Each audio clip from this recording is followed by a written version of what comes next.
देते हैं। तो हमारे यहाँ का तो अन्न केवल शुद्ध नहीं है, पवित्र नहीं है, ये तो महाप्रसाद है, आप भी ग्रहण कीजिए। और वो जो अब जब वो अन्न ग्रहण करने बैठा और जब उसने आहार लिया तो कहते हैं सांझ को उसमें कोई विचार नहीं आया था और उसमें समाधि उतर आई थी, उसमें समाधि उतर आई थी। आपकी हर चीज ईश्वर की होनी चाहिए। जीवन प्रबंधन के लिए एक सूत्र दे रहा हूं कि अपनी हर चीज प्रसाद बनाओ, प्रसाद गुण पैदा करो, हर चीज को उसे अर्पित करो, हर चीज उसकी है। प्रसादता, प्रसाद माने प्रसन्नता, प्रसाद प्रसन्नता को कहते हैं। प्रसाद उस पदार्थ को कहते हैं जिससे प्रसन्नता आती है, और जिस पदार्थ से अवसाद आए, भय आए, कमी का बोध हो, ये तो कम मिला है, थोड़ा मिला है, ज्यादा और मिलता, इसका अर्थ चीज हाथ में आई है, प्रसाद नहीं आया। ठीक है ना? आपके हाथ में अगर कोई चीज दे दी जाए और उसे देख के लगे कम मिली है, उनको ज्यादा मिली, हमें कम मिली। उन्हें तो लड्डू पकड़ा दिया महाराज जी ने, हमें एक छोटी सी पुड़िया दी है। उन्हें माला दे दी, हमसे मिले भी नहीं। अरे कमाल है। ऐसे जब ऐसे दृष्टि जाएगी आपकी, तो चीज जो है हाथों में, जो होल्ड करके रखी हुई है, जो हमारे आसपास है, चीजें हैं, वस्तुएं हैं, पदार्थ हैं, जिस दिन ये भाव चला गया तब कमी दिखेगी, ज्यादा दिखेगा, हानि दिखेगी, लाभ दिखेगा, जय पराजय, सुख दुख, हर्ष शोक, सब आपके सामने खड़ी हैं। फिर वो चीजें जिस दिन ये डिक्लेयर हो गया कि ये तो प्रभु का घर है। एक छोटी सी कहानी और याद आती है। एक गौरक्षा के लिए कोई यात्रा थी, मेरे सन्यास की ABCD लिख रहा था मैं उन दोनों, वो तो घर अभी भी EFG तक नहीं पहुंचा हूं शायद मैं। तो वो क्या था कि ख का सन्यास का लिख रहा था मैं।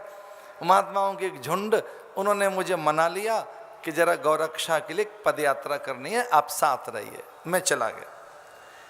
तो कुछ दिल्ली में पहुंचे कहीं, और वहां की बहू बेटियां, और वो हमारे ऐसे सेवा कर रही थी जैसे जैसे वो वर्षों से हमें जानती हैं।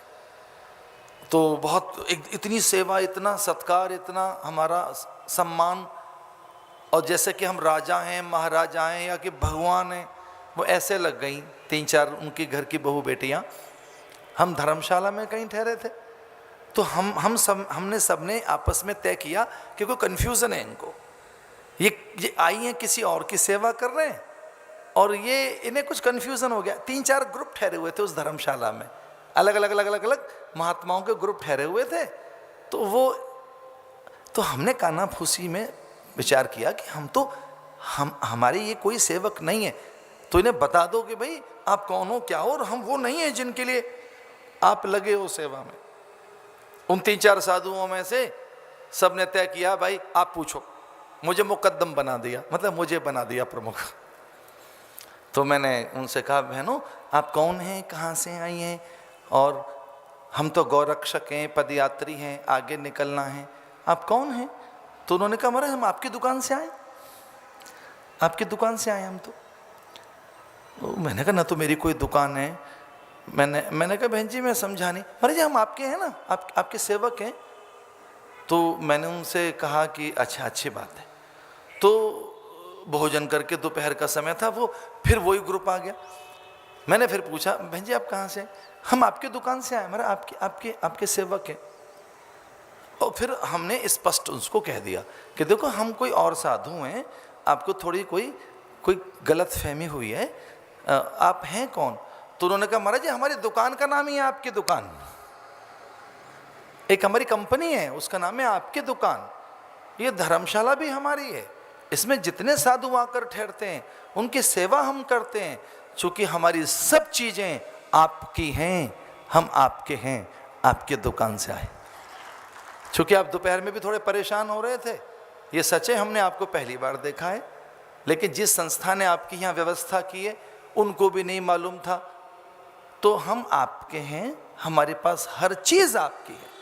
चूंकि हमें संतों की और भगवान की कृपा से वस्तुएं मिली हैं, हमें हमारी योग्यता से कुछ प्राप्त नहीं हुआ है। कुछ सालों पहले हमारे यहाँ इतनी सब चीज़ें नहीं थीं कोई अनायास एक संत आए, उनकी कृपा से व्यापार में वृद्धि हुई, फिर ऐसी बुद्धि कोई बन गई कि सब कुछ प्रभु का है, अब ये सब आपका है, तो आप निसंकोच रहें यहाँ। ये सच है कि हम आपको नहीं जानते, आप हमें नहीं जानते, पर हाँ हम जिसके लिए काम कर रहे हैं उसके भी आप हैं और हम भी उसी के हैं। हम उसको जानते हैं, उसके आप हैं, हम उस भगवान को जानते हैं। कोई संकोच मत करो, कोई कंफ्यूजन नहीं, एक ही बात है, हम आपके।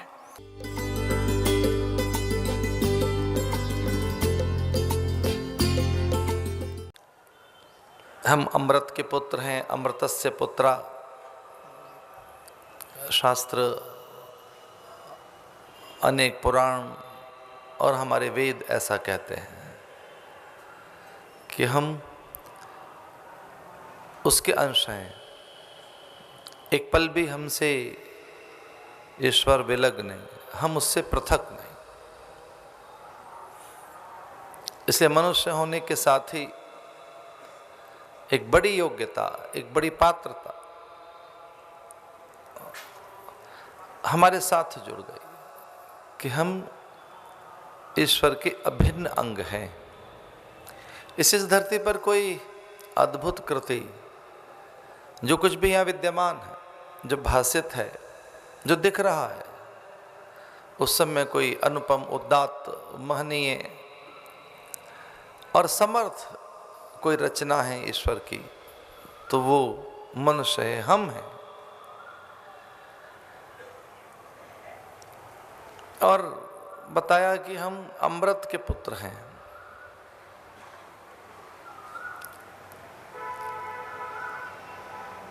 एक ठीक तरह की समझ जिन ऋषियों को हो गई, उन्होंने तो यहाँ तक कहा कि वही मैं हूँ, मैं उससे भिन्न नहीं हूँ।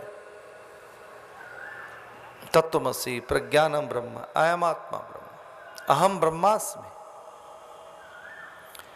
मैं को गति मति गुण धर्म प्रकृति संस्कार विचार धमनियों में बहने वाला रक्त या कोई कल्पना या केवल देह अस्थि मज्जा नहीं हूं। मैं इससे भी परे कुछ हूं। मैं केवल प्राण नहीं, मन बुद्धि चित्त अहंकार नहीं। मैं कोई गति मति गुण धर्म और कोई प्रकृति से जुड़ी चीज नहीं, मैं उससे अलग हूं। हाँ, वो सब मेरे से। तो भगवान शंकराचार्य ने कहा कि ये दिखने वाली काया, इसके आसपास का कोई आकर्षण, इसकी धमनियों में बहने वाला रक्त, इसमें निरंतर सांसों का कोई सिलसिला, इसमें पाचक रस, कोई विचार कल्पनाएं, चित्त की वृत्तियां, बुद्धि के निर्णय, कोई संकल्प, मैं नहीं। मैं से पृथक हूं। चिदानंद रूप शिवोहम शिवोहम, मैं बिल्कुल अलग। तो ऐसा जो घोष करती हो संस्कृति, जो ये बात बताती हो कि तू अविनाशी है, इसका परिचय भी मानस में आता है। हमारा परिचय है कि हम कौन हैं। हम ईश्वर के अंश हैं और अविनाशी हैं, सहज है, अमल है, सुख के खान है, आनंद स्वरूप है। इसे बड़ी सुंदर सी चौपाई है वो कि ईश्वर अंश जीव अविनाशी, चेतन अमल सहज सुख राशि। हम चेतन हैं, जड़ नहीं हैं और सहज है। अब अगर हम असहज हैं, असंगत हैं, या कि हमें को उन्माद है, भ्रम भय है, आवेश है, उत्तेजना है, व्यग्रता है, मन में कोई मूढ़ता है, चित्त में चंचलता है, किसी तरीके की कोई व्याधि है, तो वो सब विजाती है, हमसे अलग है कुछ। अब वो हम नहीं है। चेतन अमल, कोई भी मल है हम में, तो वो हम नहीं है। वो सहज, हम सहज हैं और सुख की खान है। ऐसे जब हम विजातीय भाव में रहते हैं, जब बाहर रहते हैं, तब हम भय में हैं, भ्रम में हैं, दुख में, क्लेश में, द्वंद्व में, पीड़ा में, अवसाद में, चिंता में है।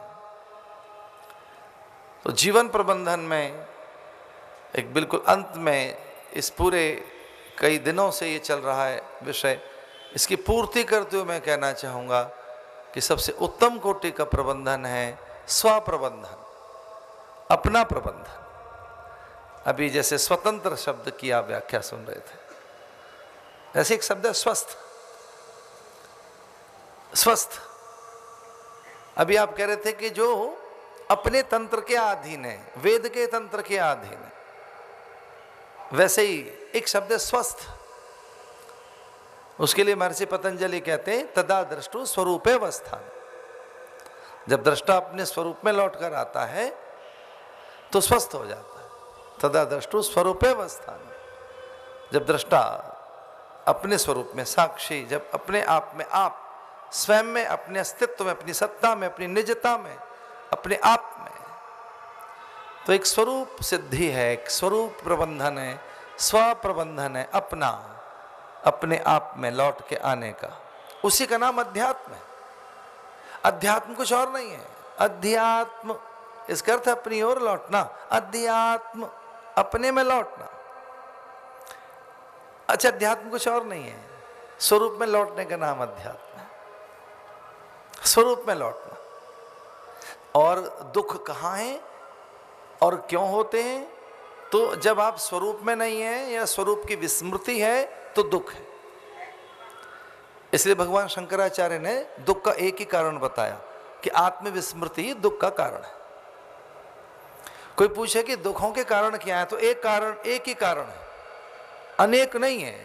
तो जितने क्लेश हैं, भ्रम है, भय है, अवसाद है, जितने दुख हैं, जो दुख हैं, जन्म मृत्यु जरा व्याधि दुख दोषानुदर्शनम, जितने भी दुख हमारे सामने खड़े हैं, उन दुखों का एक ही कारण है आत्मविस्मृति, यानी स्वयं को भूलना।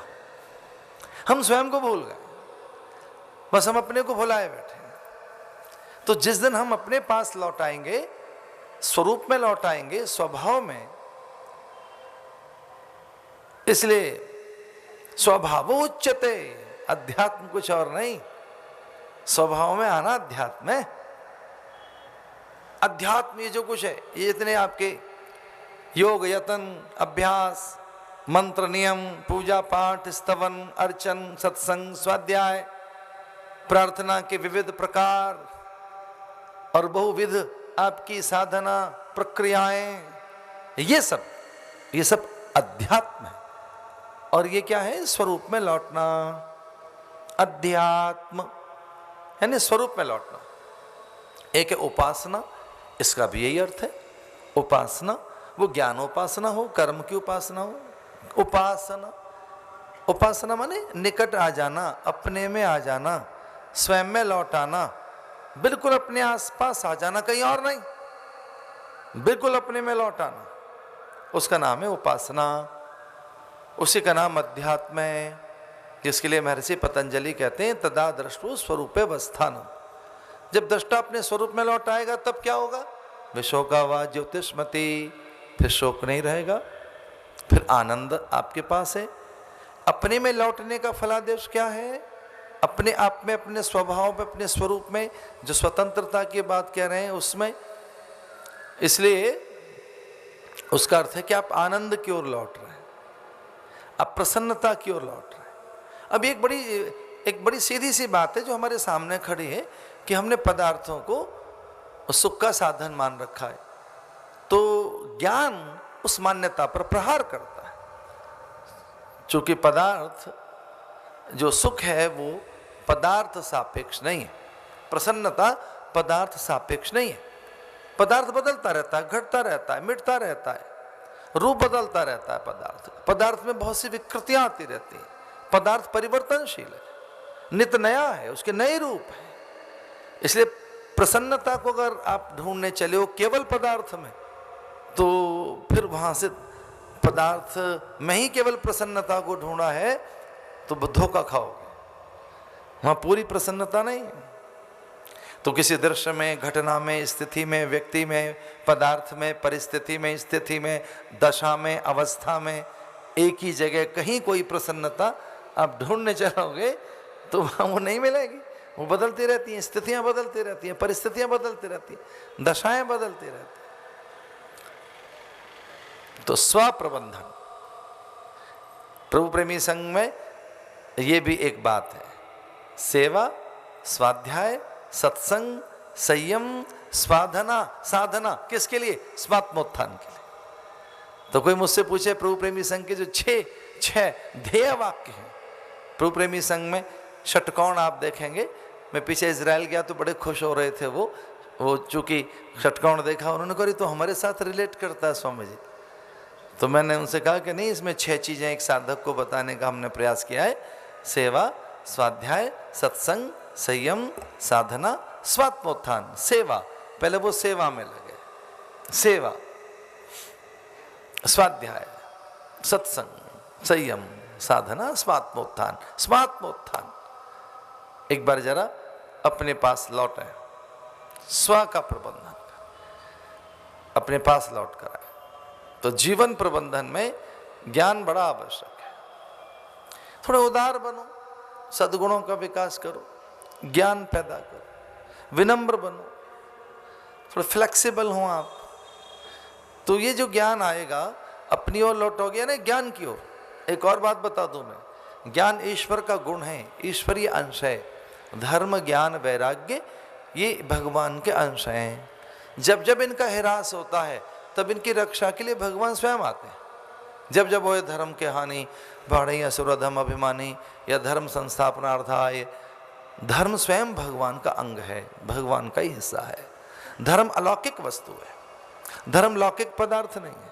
वैसे ज्ञान भी अलौकिक वस्तु है, ईश्वरीय वस्तु है, किताब की चीज नहीं है। ये बहुत बड़ी बात कह गए अभी आदरणीय मिश्र जी, बहुत बड़ी बात उन्होंने कही कि पढ़ने से नहीं आएगा वो, आखर बोध हो जाएगा, पढ़ने से आखर बोध हो जाएगा, पर आनंद नहीं आएगा, आनंद बोध नहीं होगा, क्योंकि वो श्रुति है और वो सुनने से आती है।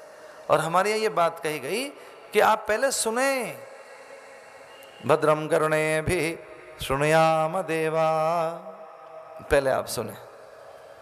किससे सुने? श्रोत्रिय ब्रह्मनिष्ठ महापुरुष से सुने। उसमें दोनों बातें होनी चाहिए, वो ब्रह्मनिष्ठ भी हो और श्रोत्रिय भी हो, वेद मूर्ति हो, वेद प्रबोध हो उसे। वेद जो है एक अनुशासन है। अगर वेद विहित जीवन जियोगे, न उसमें भ्रम है, न भय, न आदि है, न व्याधि उपाधि, किसी की न उसमें हानि है, न आपकी उसमें हानि है, न प्रकृति की उसमें हानि है। इसलिए लिखा है एक जगह हमारे गुरुदेव ने कि 3 बातें होनी चाहिए जीवन में, 3 बातें। एक तो वेद विहित जीवन जीना, वेद विहित जीवन में वेद विहित जीवन जियो। और अगर आप नहीं जानते हो वेद क्या है, तो फिर महज्जन द्वारा आचरित मार्ग पर चलना। वेद नहीं जानते हो कि वेद क्या है, हमको तो वेद आता नहीं महाराज, अब वेद क्या है हम नहीं जानते, तो फिर कैसे किस मार्ग पर चले? महज्जन द्वारा आचरित, महाजनों गत सपंथा, किधर से जाए? इधर से महापुरुष गए। भाई वेद नहीं आता है, छोड़ो, उन्हें फॉलो करो जिनको वेद आता है। हमें तो वेद आता नहीं, तो आपको वेद नहीं आता है तो किन्हें फॉलो करें, किनका अनुसरण करें, किनका अनुगमन करें, किनके अनुयायी बने? जो उन्हें जानते हैं। महज्जनों गता सपंथा, जिधर से महापुरुष गए हैं, मरे उनका भी कुछ पता नहीं, तो फिर क्या करें? तो फिर कहा कि चैतन्य पुरुष गुरु द्वारा उपदेशित मार्ग पर चले, गुरु द्वारा उपदेशित मार्ग पर चले। ये गुरु क्या है? अब इसमें भी एक बात खड़ी होती है कि अच्छा गुरु द्वारा उपदेशित मार्ग पर चले, तो गुरु कौन? तो गुरु वो जो हमारी आध्यात्मिक मांग की पूर्ति कर दे, जिसके द्वारा हमें आनंद का बोध हो जाए, वही गुरु है। इसे शास्त्र गुरु है, परिस्थितियां गुरु हैं, कभी स्थितियां गुरु हैं। इसे हमारा गुरु केवल एक फोटो में नहीं रहता, मेरा गुरु केवल कैलेंडर की चीज नहीं है, ना ना ना, केवल हाल मानस की चीज नहीं है, वो मेरा गुरु तत्व है। तो जो आध्यात्मिक मांग की पूर्ति करो वो गुरु है, और वो गुरु तत्व आप में विद्यमान है। और वो गुरु तत्व कब आपकी सहायता करेगा? क्योंकि शास्त्र हम जानते नहीं, महज्जन द्वारा मार्ग आचरित मार्ग पर कैसे चलें, वेद का भी बोध नहीं है, तो ये गुरु तत्व कब जागृत होगा, गुरु की अधीनता या गुरुत्व आप में कब पैदा होगा? जैसे आप में श्रद्धा जग जाएगी, श्रद्धा से गुरु तत्व चैतन्य हो जाता है।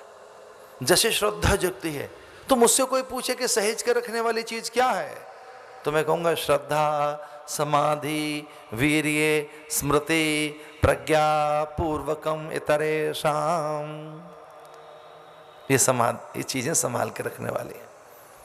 श्रद्धा आदि समाधान संभाल के रखना, उनके आसपास में रहने, जहाँ साधन चतुष्टय सिद्धि हो जाए, उनके आसपास रहने, जहाँ उपरति सिद्ध हो, श्रद्धा सिद्ध हो, समाधान हो, उनके आसपास रहने, जहाँ निग्रह करने का बल आपको मिल सके, स्वयं को डांटने की, फटकारने की ताकत आप अर्जित कर सके और आप कह सके कि धिक्कार है मुझे, मैं ऐसा हो गया, मेरा मन यहां चला गया, मैं ऐसा सोचता हूं, मुझे ऐसा बोलना चाहिए था क्या।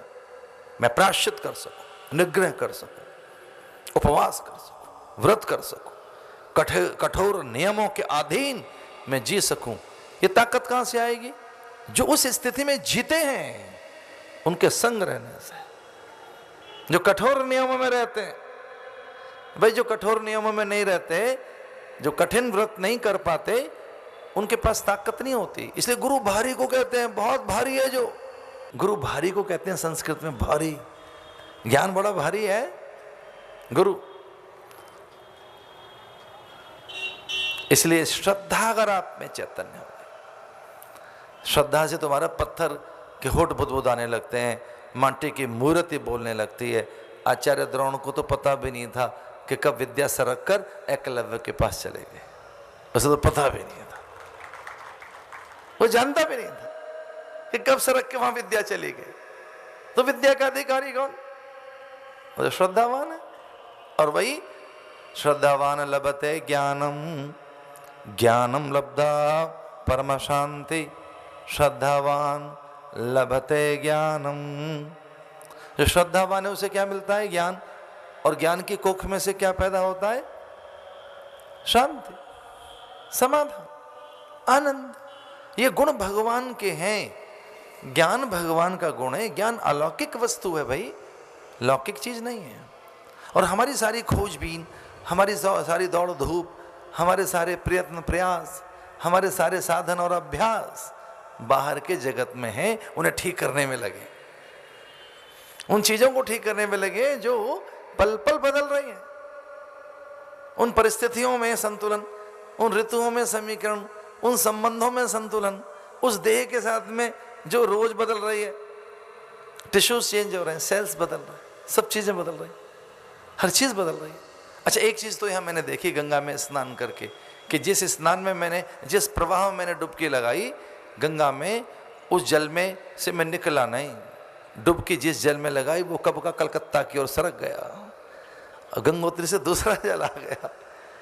काल के जबड़े में कौर बनकर बैठे, काल व्याल मुख ग्रास संसार नृणा से, तो काल सब पीस रहा है, इतनी तेजी से बदल रहा है, इतनी तेजी से हर चीज। तो जितना उसमें, जितना इसमें कितना परिवर्तन है, इसमें हर चीज बदल रही है। तो हम समन्वय बैठाने के चक्कर में, हम यहाँ के संबंधियों में और इनमें समन्वय बैठे चीज़ों में, पदार्थों में, ऋतुओं में, इनको ठीक करने में लगे हुए हैं, जो कभी ठीक नहीं होगी। अपना प्रबंधन कर ही नहीं पा रहे, स्वयं से अनभिज्ञ, अपने आसपास हम कभी पहुँचते ही नहीं, और अब कभी अपने आसपास भी पहुँचते हैं। मैं आपको एक घटना बताता हूँ, कब पहुँचते हैं, ध्यान से सुनो। हम अपने आसपास पता है कब पहुँचना चाहते हैं? जब 16, 17, 18 घंटे जगत को देखकर मन थक जाता है। एक स्थिति ऐसी आती है, 2 घंटे, 4, 5, 6 घंटे, फिर 10, 12 घंटे, अब रात के 12, 1, 2 बज गए, तब और कितना देखोगे, कितना छुओगे, कितना चखोगे? तो फिर 17, 18 घंटे के बाद अपने आप से मन हटता है और फिर नींद में जाने को। आओ एक स्थिति बताते हैं कि आप एक जगह आप सरकते हुए अपने पास पहुंचते हैं। 4 स्थितियां बताई, जागृत, स्वप्न, सुषुप्ति और तुर्या। तो कभी जब बहुत डीप स्लीप, बहुत गहरी नींद आपको आई। अच्छा, गहरी नींद पता है किसे कहते हैं? जिसमें सपना न चले, जिसमें कोई स्वप्न न हो। वैसे कुछ एक नई चीज और आई है, सपने अगर रहें और कुछ कुछ होता रहे तो कहते हैं वो स्वास्थ्य के लिए अच्छा है। अभी पिछले दिनों मुझे कोई न्यूयॉर्क में मैं इस बार काफ़ी रहा, तो वहाँ संयोग से एक डॉक्टर यादव हैं कोई, तो वो बहुत आग्रह करके अपने घर ले गए और उन्होंने कहा कि मेरी पुत्री स्वामी जी इस समय अमेरिका के 3-4 जो स्लीप थेरेपिस्ट हैं, स्लीप के डॉक्टर हैं, उनमें से एक है। पुत्री का सम्मान नहीं कर रहा हूँ, पर चूंकि पूरे अमेरिका में इसको इस रूप में जाना जाता है, बड़ी प्यारी सी बिटिया।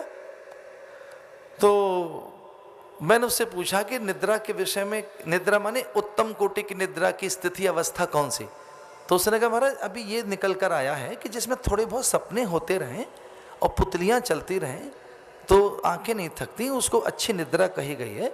लेकिन आप कहें कि योग निद्रा भी बताई गई है। बात, लड़की पढ़ी लिखी है वो, तो उसने कहा कि योग निद्रा भी आपके यहाँ बताई गई है, एक ऐसी अवस्था जिसमें जब शरीर और मन बुद्धि से अलग होता है वो जो सो रहा है, तब उसे बहुत भारी ऊर्जा मिलती है, रस मिलता है, उसी में पाचक रस, उसी में जीवन का ओज, जीवनी शक्ति वहीं से उसे मिलती है। आइए मैं अपने सब्जेक्ट पर आता हूं। तो एक ऐसी स्थिति आती है जब आप अपने पास आते हैं। आप कब आती है? स्वप्न से परे की स्थिति और तुरैया के बीच की, उसे कहते हैं सुषुप्ति। तो सुषुप्ति में आप अपने पास आते हैं। कब आते हैं? मैं गांव का आदमी, मैंने खूब गांव में जीवन देखा और फिर मैं महात्माओं की टोली मंडली में रहा, मैं ब्रज में खूब घूमता रहा हूँ। और वहाँ पर पता एक वहाँ का सच क्या था, वैष्णव मंडली में मैं रहा, वहाँ लोटा से पानी निकालते हैं, बाल्टी से पानी निकालते हैं कुएं में से।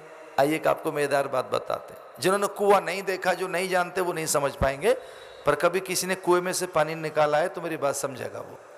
वो बात यह है कि जैसे ही हम पानी निकालने के लिए कोई पात्र डालते हैं कुएं में, तो रस्सी बंधी होती है उस पात्र के, बाल्टी का हो, वो लोटा है, जो भी है।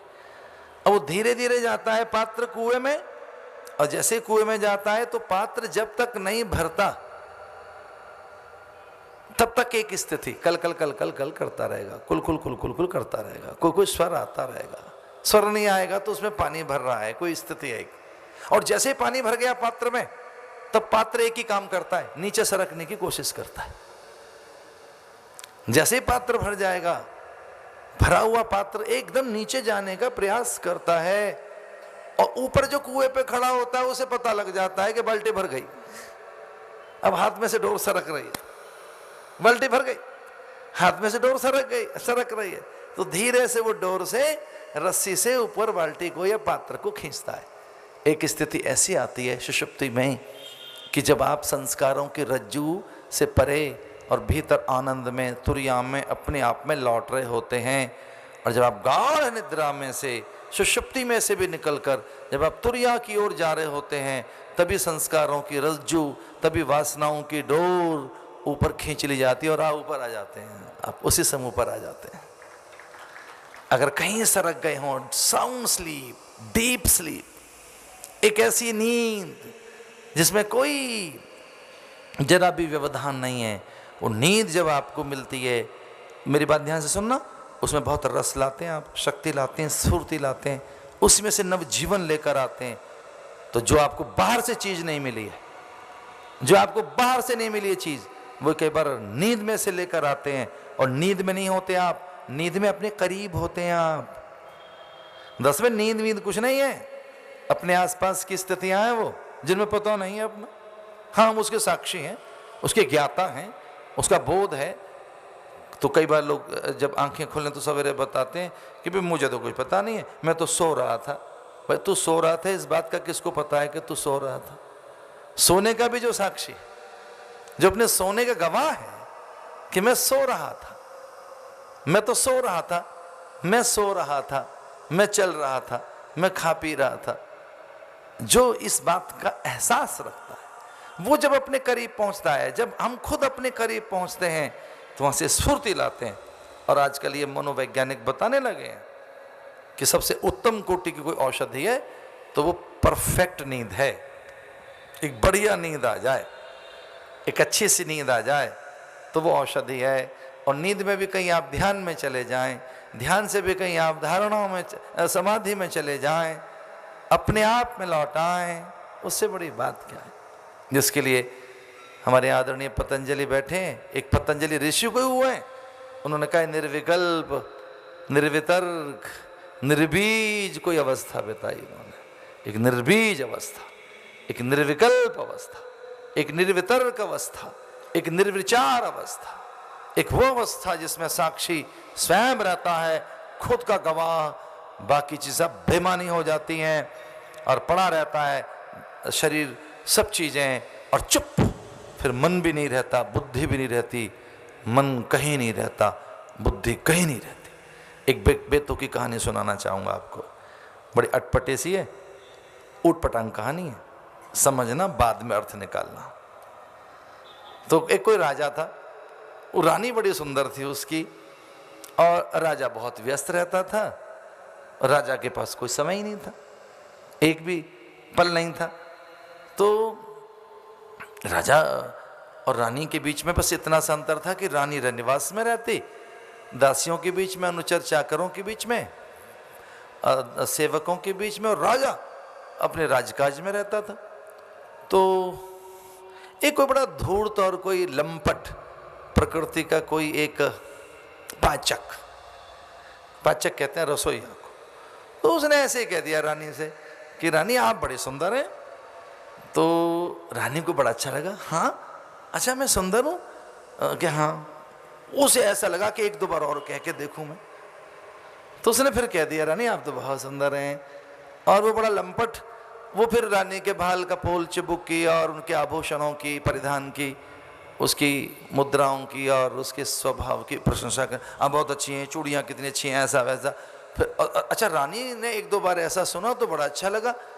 रानी ने कहा तू बहुत अच्छा आदमी है, तू बैठ जा, बता मुझे देख के और क्या क्या अच्छा लगता है। तो उसने कहा कि कोई और नहीं होना चाहिए, एकांत हो रानी तो मैं बता सकता हूँ कि आप कितनी सुंदर हैं, क्या हैं, ये दूसरे भी सुन रहे हैं। तो रानी ने कहा ठीक है पर्दा कर देते। पर्दा कर दिया रानी ने, और रानी बैठ गई उसके सामने। और वो बड़ा धूर्त प्रकृति का व्यक्ति था। रानी बेचारी निर्दोष, भोली भाली, अल्लड़, सीधी साधी। रानी के मन में निर्दोषता, निष्पापता। रानी को बड़ा अच्छा लग रहा था कि कोई तो आदमी मिला जो मेरी सुंदरता की चर्चा कर रहा है।